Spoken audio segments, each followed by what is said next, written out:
your assignment turned in first? You did? Okay, perfect. I'm not gonna waste a whole lot of time because we have a little bit shorter class period than usual.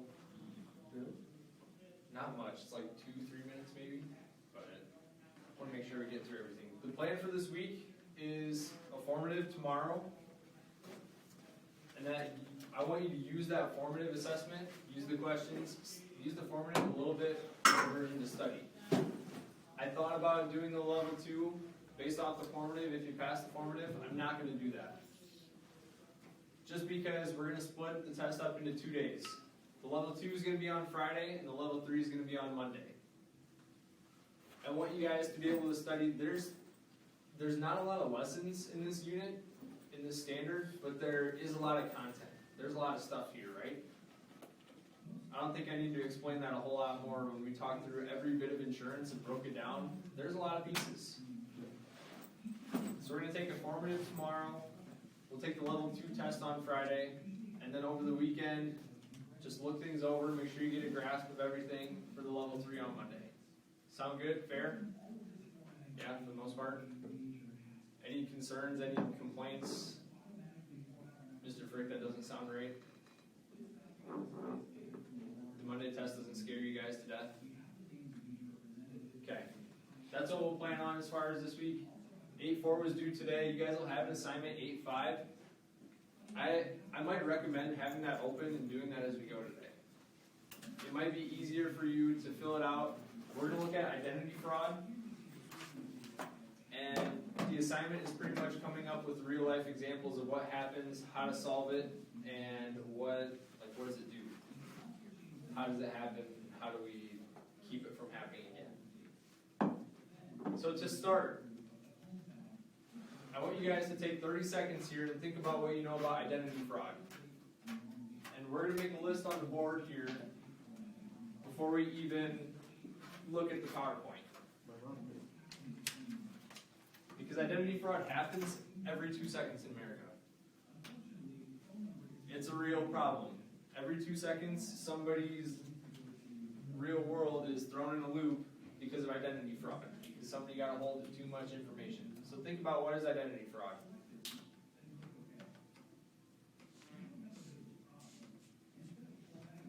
About 10 more seconds here.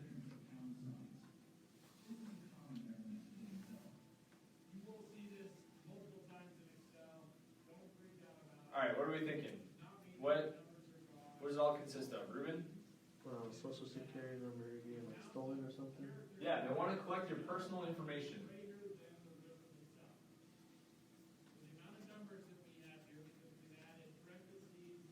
That's what they're going after. So you mentioned social security number. What else do they look for? Where you live, your address. Where you work at?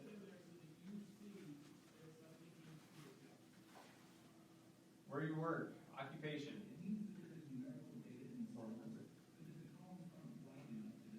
Phone number, yeah, personal information. They want your full name, typically.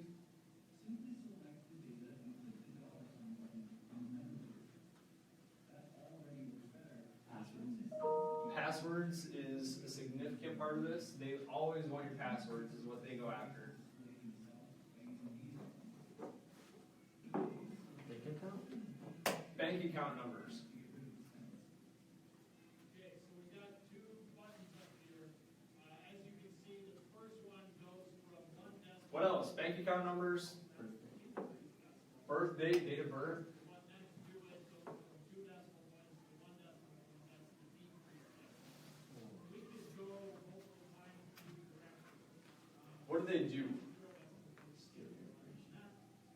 They're thieves. They might sell your information.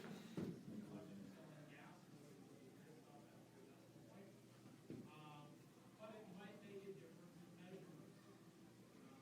They sell our information. They ultimately they can use it. They open accounts. Purchase things. These are all things you guys told me before we even started today. you guys have an idea of what identity fraud is. They're using account information without your permission. So they're stealing your information. They have no right to this info. They're stealing it and they're using it to create new credit card accounts. They're using it to steal money out of your bank accounts. So identity fraud is using your personal information without permission. So look at what they steal. You guys told me a lot of these. They steal your name and address right off the bat. They don't waste time. They don't mess around. They steal your credit cards. A number of years ago, one way that they would steal your credit card was before they had that little chip on them. It was all determined by that little magnetic strip, that little swipe on the back of your credit card.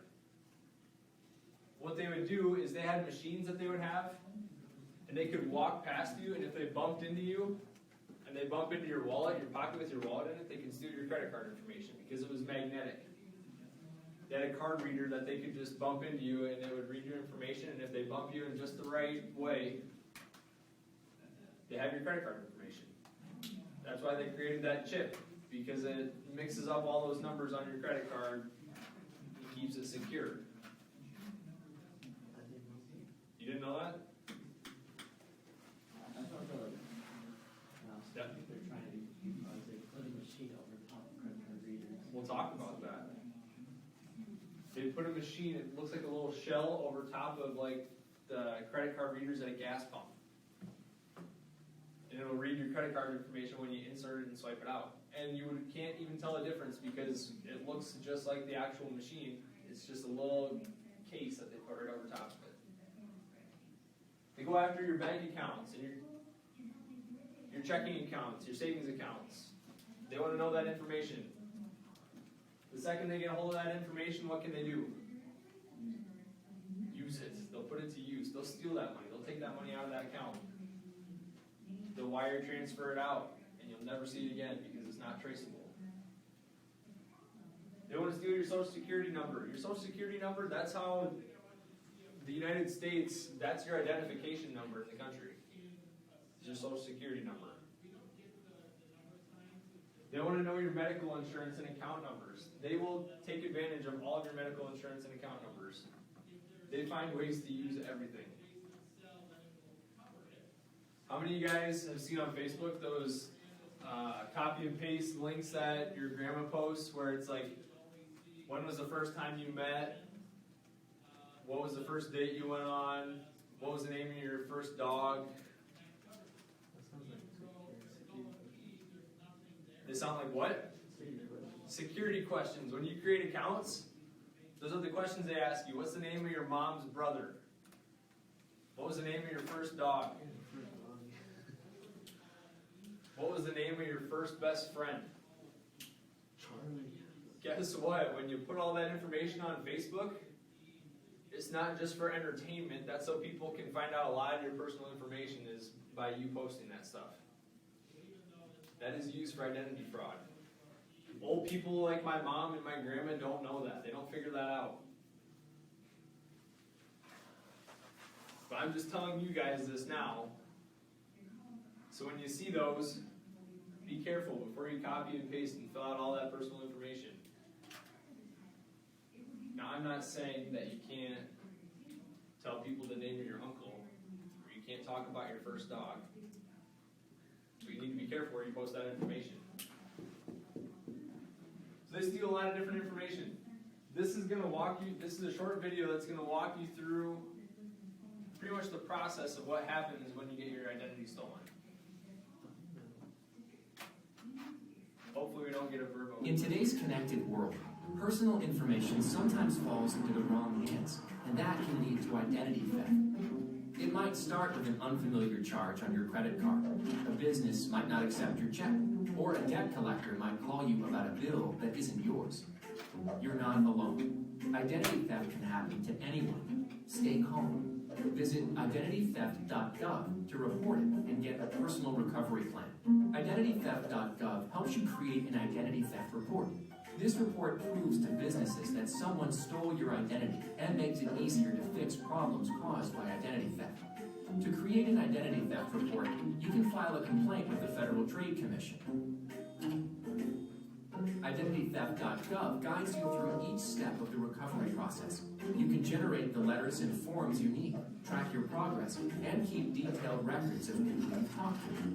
No matter what your identity theft situation is, IdentityTheft.gov can help, because recovering from identity theft is easier with a plan.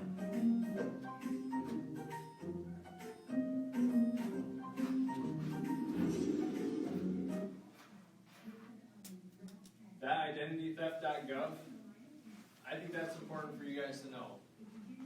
This is something that happens so commonly that you guys need to know where to go if that first step occurs. If you guys see a credit card statement that has a bunch of transactions that you did not approve of, IdentityTheft.gov has it all laid out for you. So how does identity theft happen? It happens all over. This is that directly related to your assignment. These are different ways that identity theft can take place. First one, data breach. Do you guys remember, you guys are probably fairly young, probably within the last 5 years, Target, the big store Target, got in really big trouble because on Black Friday one year, Target had a data breach. They had somebody that broke into their data system and they stole a ton of people's personal information. They stole all that information and sold it to a bunch of different companies, or a bunch of black market dealers. They sold personal information. Thousands of people had their identity stolen because of one data breach in Target's website. Same thing happened to Kohl's. How many of you guys have shopped at Target or Kohl's? Do you have accounts there? No? My mom does.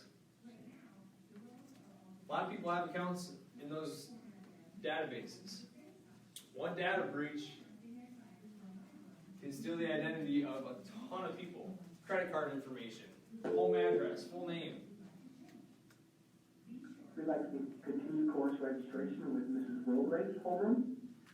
Mrs. Robles Holman, please come to the board room with your computer. You guys all registered, right? You're good. Alright, Josh is doing it right now. Okay. Unsecure browsing. How many of you guys have gone to, I think it's the Fruited Plain here in Sioux Center to study? You've gone on the internet somewhere? You've used the free Wi-Fi at McDonald's?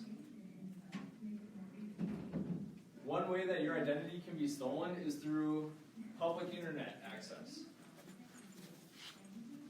Unsecure browsing, public internet access, that might be more Wi-Fi hacking. When you're on a public internet, don't ever open up your credit card statements on your phone. Don't open up your bank accounts when you're on public internet. Why do you think that is?